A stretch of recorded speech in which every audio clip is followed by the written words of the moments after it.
ಪ್ರಿಯಾಂಕ ಖರ್ಗೆ ಅವರು ನೀವು ಸ್ವಲ್ಪ ಓದಿ ಡಿಸ್ಕವರಿ ಆಫ್ ಇಂಡಿಯಾ, ಚೆನ್ನಾಗಿರ್ತದೆ ಅದು ಪುಸ್ತಕ, ಚೆನ್ನಾಗಿದೆ.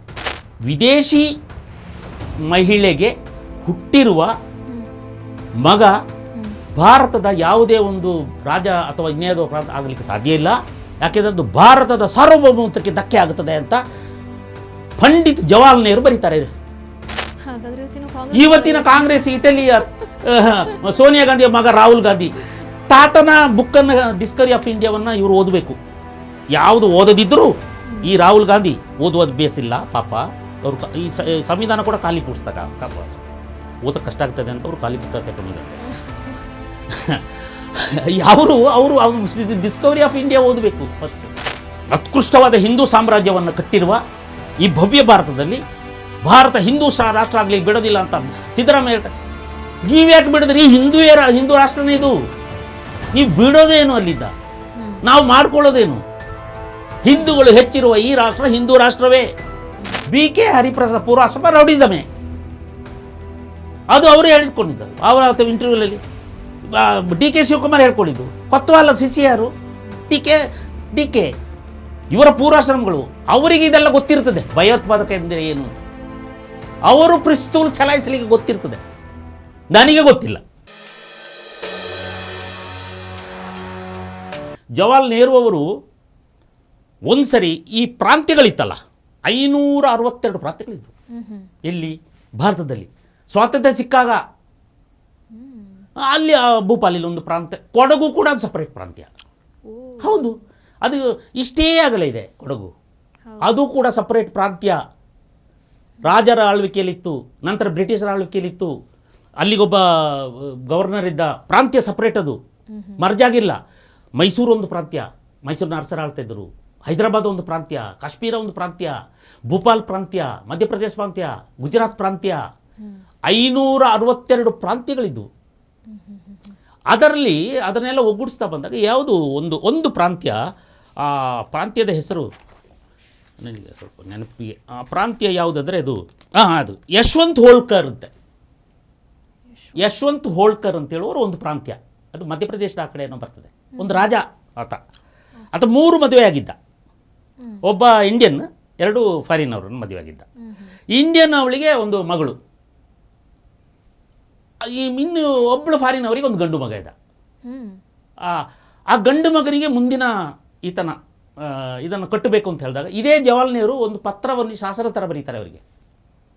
ವಿದೇಶಿ ಮಹಿಳೆಗೆ ಹುಟ್ಟಿರುವ ಮಗ ಭಾರತದ ಯಾವುದೇ ಒಂದು ರಾಜ ಅಥವಾ ಇನ್ಯಾವುದೋ ಪ್ರಾಂತ ಆಗಲಿಕ್ಕೆ ಸಾಧ್ಯ ಇಲ್ಲ, ಯಾಕೆಂದರೆ ಅದು ಭಾರತದ ಸಾರ್ವಭೌಮತ್ವಕ್ಕೆ ಧಕ್ಕೆ ಆಗುತ್ತದೆ ಅಂತ ಪಂಡಿತ್ ಜವಾಹರ್ಲಾಲ್ ನೆಹರು ಬರೀತಾರೆ.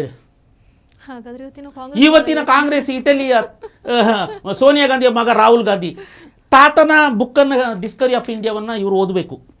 ಯಾವುದು ಓದದಿದ್ದರೂ ಈ ರಾಹುಲ್ ಗಾಂಧಿ ಓದುವುದು ಬೇಸಿಲ್ಲ ಪಾಪ, ಅವರು ಈ ಸಂವಿಧಾನ ಕೂಡ ಖಾಲಿ ಪುಸ್ತಕ ಓದೋಕ್ಕೆ ಕಷ್ಟ ಆಗ್ತದೆ ಅಂತ ಅವರು ಖಾಲಿ ಪುಸ್ತಕ ತಗೊಂಡಿದ್ದಂತೆ.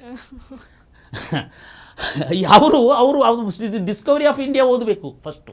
ತನ್ನ ತಾತ ಬರೆದದ್ದು ಹೆಂಗೆ ಕಿಲ್ಜಿಗಳನ್ನು ಘೋರಿಗಳನ್ನು ಕೊಂಡಾಡಿದ್ದಾರೆ ಅಂತ ಹೇಳಿ ಓದಬೇಕು. ಹಾಗಾದ್ರೆ ಅವರ ಆಶಯಗಳಿಗೆ ವಿರುದ್ಧವಾಗಿ ಇವರು ನಡ್ಕೊಳ್ತಾ ಇದ್ದಾರೆ. ಹೌದು, ನೆಹರು ಬರೆದ ಪತ್ರ ಇದೆ, ಡಾಕ್ಯುಮೆಂಟ್ ಇದೆ, ಅದು ಡಾಕ್ಯುಮೆಂಟ್ ಆಗಲಿದೆ. ನಮ್ಮ ಭಾರತಕ್ಕೆ ಸಾರ್ವಭೌಮ ಧಕ್ಕೆ ಆಗುತ್ತೆ ಅಂತ. ಪ್ರಿಯಾಂಕ ಖರ್ಗೆ ಅವರು ನೀವು ಸ್ವಲ್ಪ ಓದಿ ಡಿಸ್ಕವರಿ ಆಫ್ ಇಂಡಿಯಾ, ಚೆನ್ನಾಗಿರ್ತದೆ ಅದು ಪುಸ್ತಕ, ಚೆನ್ನಾಗಿದೆ. ಅದಕ್ಕೂ ಮೊದಲು RSS ಆ್ಯಕ್ಚುಲಿ RSS ವಿಚಾರ ಈ ಇಂಥದ್ದೆಲ್ಲ ಇರುವಾಗ ಈ ಸತ್ಯಚರಿತ್ರೆಗಳು ನಾವು ಸತ್ಯಚರಿತ್ರೆ ತಿಳಿಸ್ಬೇಕು. ನೀವು ಪಠ್ಯದಲ್ಲಿ ಹೇಳಿರುವ ಸುಳ್ಳುಗಳನ್ನು ನಮ್ಮ ಮಕ್ಕಳಿಗೆ ಓದಿಸ್ತಾ ನಮ್ಮ ಮಕ್ಕಳನ್ನು ನರಹೀನರಾಗಿ ಮಾಡುತ್ತಾ ವೀರರು ಶೂರರು ಹುಟ್ಟಿರುವ ಈ ನಾಡಿನಲ್ಲಿ ಉತ್ಕೃಷ್ಟವಾದ ಹಿಂದೂ ಸಾಮ್ರಾಜ್ಯವನ್ನು ಕಟ್ಟಿರುವ ಈ ಭವ್ಯ ಭಾರತದಲ್ಲಿ ಭಾರತ ಹಿಂದೂ ರಾಷ್ಟ್ರ ಆಗಲಿಕ್ಕೆ ಬಿಡೋದಿಲ್ಲ ಅಂತ ಸಿದ್ದರಾಮಯ್ಯ ಹೇಳ್ತಾರೆ. ನೀವ್ಯಾಕೆ ಬಿಡೋದ್ರಿ? ಹಿಂದೂ ರಾಷ್ಟ್ರನೇ ಇದು, ನೀವು ಬಿಡೋದೇನು ಅಲ್ಲಿದ್ದ, ನಾವು ಮಾಡ್ಕೊಳ್ಳೋದೇನು? ಹಿಂದೂಗಳು ಹೆಚ್ಚಿರುವ ಈ ರಾಷ್ಟ್ರ ಹಿಂದೂ ರಾಷ್ಟ್ರವೇ. ಕ್ರಿಶ್ಚಿಯನರು ಹೆಚ್ಚಿರುವ ರಾಷ್ಟ್ರಗಳು ಕ್ರಿಶ್ಚಿಯನ್ ರಾಷ್ಟ್ರವೇ. ಮುಸಲ್ಮಾನರು ಹೆಚ್ಚಿರುವ ರಾಷ್ಟ್ರಗಳು ಮುಸಲ್ಮಾನ ರಾಷ್ಟ್ರವೇ. ಪಾಕಿಸ್ತಾನ ಇಸ್ಲಾಂ ರಾಷ್ಟ್ರವೇ. ಅದರಲ್ಲಿ ನೀವೇನು ಹೇಳಕ್ಕಿರೋದು? ಹಾಗಾಗಿ ನಾನು ಚರಿತ್ರೆಯ ಸತ್ಯಗಳನ್ನು ಹೇಳುವಾಗ ನನಗೆ ಯಾವುದೇ ಭಯ ಇಲ್ಲ, ಯಾವುದೇ ಮುಜುಗರ, ಯಾಕೆಂದರೆ ನನ್ನ ಆತ್ಮಸಾಕ್ಷಿ ಗಟ್ಟಿಯಾಗಿದೆ.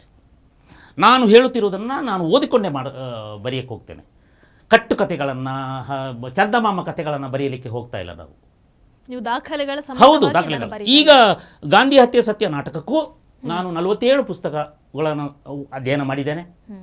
ಸುಮಾರು 1 ವರ್ಷದಿಂದಲೇ ಅಧ್ಯಯನ ಮಾಡ್ಕೊಂಡು ಬರ್ತೇನೆ. ಮುಂದಿನ ನಾಟಕ ಯಾವುದು ಅಂತೇಳಿ ನನ್ನ ತಲೆಯಲ್ಲಿ ಒಂದು ವಿಷಯ ಸಬ್ಜೆಕ್ಟ್ ಬಂದಾಗ ಅದಕ್ಕೆ ಪೂರಕವಾದ ಪುಸ್ತಕಗಳನ್ನು ನಾನು ಹೊಂದಿಸ್ಕೊಂಡೇ ಹೋಗ್ತೇನೆ. ಈ ನಾಟಕಕ್ಕೆ ಗೋಡ್ಸೆಯವರ ಪುಸ್ತಕಗಳಿಂದ ಹಿಡಿದು, ಗೋಡ್ಸೆಯವರು ಅವರ ಕೋರ್ಟ್ ಡಾಕ್ಯುಮೆಂಟ್ಸನ್ನು ಅವರ ತಮ್ಮ ಗೋಪಾಲ್ ಗೋಡ್ಸೆ ಅವರು ಪುಸ್ತಕ ರೂಪದಲ್ಲಿ ನಾನೇಕೆ ಗಾಂಧಿಯನ್ನು ವಧೆ ಮಾಡಿದೆ ಬರೆದಿದ್ದಾರೆ.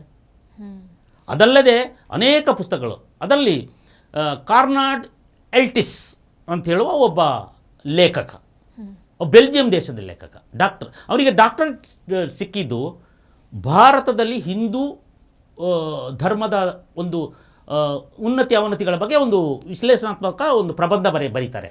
ಅದಕ್ಕೆ ಡಾಕ್ಟರೇಟ್ ಸಿಕ್ಕಿದ್ದು ಅವರಿಗೆ. ಕಾರ್ನಾಡ್ ಎಲ್ಟಿಸ್ ಅಂತ ಆತ ಒಂದು ಪುಸ್ತಕ ಬರೀತಾನೆ. ಯಾವ ಪುಸ್ತಕ ಅಂದರೆ ಅವನು ಗಾಂಧಿ ಮತ್ತು ಗೋಡ್ಸೆ ಅಂತ ಹೇಳೋ ಪುಸ್ತಕ ಬರೀತಾನೆ, ಗಾಂಧಿ ಆ್ಯಂಡ್ ಗೋಡ್ಸೆ ಅಂತ. ಅದರಲ್ಲಿ ಗಾಂಧೀಜಿಯನ್ನು ಸಿಕ್ಕಾಪಟ್ಟೆ ಕ್ರಿಟಿಸೈಸ್ ಮಾಡಿದ್ದಾರೆ, ಗೋಡ್ಸೆಯನ್ನು ಕ್ರಿಟಿಸೈಸ್ ಮಾಡಿದ್ದಾರೆ. ಆ ಪುಸ್ತಕದಲ್ಲಿ ಅವನೇಕೆ ಗಾಂಧಿಯನ್ನು ಕೊಲ್ಲುವ ಹಂತಕ್ಕೆ ಮುಟ್ಟಿದ ಅಂತ ಹೇಳುವುದನ್ನು ದಾಖಲಿಸಿದ್ದಾರೆ. ಅವನಿಗೆ ಅನೇಕ ಡಾಕ್ಯುಮೆಂಟನ್ನು ಕೊಡಲಿಕ್ಕೆ ಸರ್ಕಾರ ನಿರಾಕರಿಸಿತ್ತು. ಇವನ್ ಕೋರ್ಟ್, ಈಗ ಕೋರ್ಟಲ್ಲಿ ಆದ ಡಾಕ್ಯುಮೆಂಟ್ಗಳನ್ನೇ, ನಿಮಗೆ ಭಾಳ ಆಶ್ಚರ್ಯ ಏನು ಗೊತ್ತಾ, ಇಂಥ ವಿಚಾರಗಳನ್ನೆಲ್ಲ ನಾವು 2015ರವರೆಗೆ ನಿಷೇಧ ಇತ್ತು. ಅದು ಕೋರ್ಟ್ ಡಾಕ್ಯುಮೆಂಟ್ಗಳನ್ನು, ಅದರಲ್ಲೇನು ಇದು ಕೋರ್ಟ್ ಡಾಕ್ಯುಮೆಂಟ್ಗಳನ್ನು ಅವನು ಪುಸ್ತಕ ರೂಪದಲ್ಲಿ ಪ್ರಕಟಿಸಿದ, ನಿಷೇಧ ಒಳಪಡ್ತು. ಒಬ್ಬ ದಲ್ವಿ ಅಂತ ಹೇಳುವವನು ಮಹಾರಾಷ್ಟ್ರದಲ್ಲಿ ಒಬ್ಬ ನಾಟಕಕಾರ, ಆತ ನಾಥುರಾಮ್ ಬೋಲ್ತೇಯಿ ಅಂತೇಳಿ ಒಂದು ಮರಾಠಿ ನಾಟಕವನ್ನು ಅವನು ಸಿದ್ಧಪಡಿಸಿ ಹೊರಟ. ಅದಕ್ಕೆ ಸರ್ಕಾರ ನಿಷೇಧ ಇರ್ತು. ಅಲ್ಲಿಂದ ಅವನು ಕೋರ್ಟಿನಲ್ಲಿ ಒದ್ದಾಡಿ ಹೈಕೋರ್ಟ್ ಅವನಿಗೆ ತಡೆಯಾಜ್ಞೆಯನ್ನು ತೆರವುಗೊಳಿಸಿತು. ಅಲ್ಲಿಂದ ಒಂದೆರಡು ಶೋ ಮಾಡಿದರು. ಅದು ಮಾಡಿದ ಬಗ್ಗೆ ನನಗೆ ಅಷ್ಟು ಗೊತ್ತಿಲ್ಲ. ಅದು ಮತ್ತು 2001ರಲ್ಲಿ ಗಾಂಧಿಯ ಬಗ್ಗೆ ಒಂದು ಸೀರಿಯಲ್ ಮಾಡಲಿಕ್ಕೆ 52 ಕಂತುಗಳನ್ನು ಕೊಡ್ತು. 52 ಕಂತುಗಳನ್ನು ದೂರದರ್ಶನದಲ್ಲಿ, ಸರ್ಕಾರದ ಪ್ರಸಾರ ಭಾರತಿ, ಸರ್ಕಾರದ ಟೆಲಿವಿಷನ್ ಅದು, ಅಲ್ಲಿ ಅದನ್ನು ನಿರಾಕರಿಸಿತು. ಇದರಲ್ಲಿ ಗೋಡ್ಸೆಯ ವೈಭೀಕರಣ ಆಗುತ್ತೆ ಅಂತ. ಹೀಗೆ ಯಾವುದನ್ನು ನಾವು ತಿಳ್ಕೊಳ್ಳೋಕ್ಕೆ ಬಯಸ್ತೇವೋ ಅಥವಾ ಬಯಸೋದು ಹೋಗಲಿ, ಯಾವುದನ್ನು ಸತ್ಯವಿದೆಯೋ ಅದನ್ನು ತೆರೆದಿಡೋದಕ್ಕೆ ನೀವೇ ಯಾಕೆ ತಡೆ ಮಾಡ್ತೀರಿ? ನೀವು ಯಾಕೆ ಮುಚ್ಚಿಡ್ತಾ ಇದ್ದೀರಿ? ನೀವು ಎಷ್ಟು ವರ್ಷದವರೆಗೆ? ಗಾಂಧೀಜಿ 1948ರಲ್ಲಿ ಅವರು ಹುತಾತ್ಮರಾಗ್ತಾರೆ, ಗೋಡ್ಸೆಯಿಂದ ಹತರಾಗ್ತಾರೆ. 48ರಿಂದ 2000 ಇಲ್ಲಿಯವರೆಗೆ ನೀವು ಭಯೋತ್ಪಾದಕ, ಹಾಗೆ ದೇಶದ್ರೋಹಿ ಹಿಂಗೆ ಹೇಳ್ತೀರಿ. ಯಾವ ಗುಂಡು ಹೊಡೆದ ಕಾರಣಕ್ಕೆ ಭಯೋತ್ಪಾದಕ ಹೇಗಾಗ್ತಾರೆ? ಭಗತ್ ಸಿಂಗ್ ಭಯೋತ್ಪಾದಕನ ಅಥವಾ ನಮ್ಮ ಕ್ರಾಂತಿಕಾರಿಗಳೆಲ್ಲ ಭಯೋತ್ಪಾದಕರ? ಅವನು ಹೇಳ್ತಾನೆ ನನಗೆ ನೇಷನ್ ಫಸ್ಟ್ ಅಂತ. ಮದುವೆ ಆಗಿರಲಿಲ್ಲ ಅವನು. ಅವನ ವಿಚಾರ ಮಾತಾಡಿದ್ರೆ ದಿನಡಿ ಮಾತಾಡಬೇಕು. ಈಗ ಹಾಗಾದ್ರೆ ನೀವು ಮಹಾತ್ಮ ಗಾಂಧಿ ಅವರ ಹತ್ಯೆಯನ್ನು ಮಾಡಿದಂತಹ ನಾಥುರಾಮ್ ಗೋಡ್ಸೆ ಅವರನ್ನು ಸಮರ್ಥಿಸಿಕೊಳ್ತೀರಾ? ಯಾಕಂದ್ರೆ ಮೊನ್ನೆಷ್ಟೇ ಬಿ.ಕೆ. ಹರಿಪ್ರಸಾದ್ ಇಲ್ಲ, ನಾನು ಹೇಗೆ ಅಂದರೆ ನನ್ನ ವಿಚಾರಗಳು ಎರಡಿದೆ. Okay, BK. ಹರಿಪ್ರಸಾದ್ ಅವರು ಹೇಳಿದ ಬಿ.ಕೆ. ಹರಿಪ್ರಸಾದ್ ಪೂರ್ವಾಶ್ರಮ ಯಾವುದು? ಯಾರು? ನೀವೇ ಹೇಳ್ಕೊಂಡೋದು ಅಥವಾ ಯಾವುದು? ಬಿ.ಕೆ. ಹರಿಪ್ರಸಾದ್ ಪೂರ್ವಾಶ್ರಮ ರೌಡಿಸಮೇ, ಅದು ಅವರು ಹೇಳಿದ್ಕೊಂಡಿದ್ದರು ಅವರ ಇಂಟರ್ವ್ಯೂಲಲ್ಲಿ. ಡಿ.ಕೆ. ಶಿವಕುಮಾರ್ ಹೇಳ್ಕೊಂಡಿದ್ದು. ಕೊತ್ವಾಲ ಶಿಷ್ಯ ಯಾರು? ಡಿ.ಕೆ. ಇವರ ಪೂರ್ವಾಶ್ರಮಗಳು. ಅವರಿಗೆ ಇದೆಲ್ಲ ಗೊತ್ತಿರ್ತದೆ, ಭಯೋತ್ಪಾದಕ ಎಂದರೆ ಏನು ಅಂತ. ಅವರು ಪಿಸ್ತೂಲ್ ಚಲಾಯಿಸಲಿಕ್ಕೆ ಗೊತ್ತಿರ್ತದೆ. ನನಗೆ ಗೊತ್ತಿಲ್ಲ. ನನಗೆ ಗೊತ್ತಿಲ್ಲದೆ ಇರೋದರಿಂದ ನನ್ನ ಕಣ್ಣಲ್ಲಿ ಕಾಣುವ ಸತ್ಯವನ್ನು ನಾನು ತೆರೆದಿರ್ತೇನೆ. ಟಿವಿ ವಿಕ್ರಮ, ದೇಶ ನಿಮ್ಮ ಕೈಯಲ್ಲಿ. ಈ ಕಾರ್ಯಕ್ರಮ ನಿಮಗೆ ಇಷ್ಟ ಆಗಿದ್ದಲ್ಲಿ ಲೈಕ್, ಶೇರ್ ಹಾಗೂ ಕಮೆಂಟ್ ಮಾಡಿ. ಟಿವಿ ವಿಕ್ರಮದ ಕಾರ್ಯಕ್ರಮಗಳನ್ನು ನಿರಂತರವಾಗಿ ವೀಕ್ಷಿಸಲು ಸಬ್ಸ್ಕ್ರೈಬ್ ಮಾಡಿ, ಬೆಲ್ ಐಕನ್ ಒತ್ತಿ.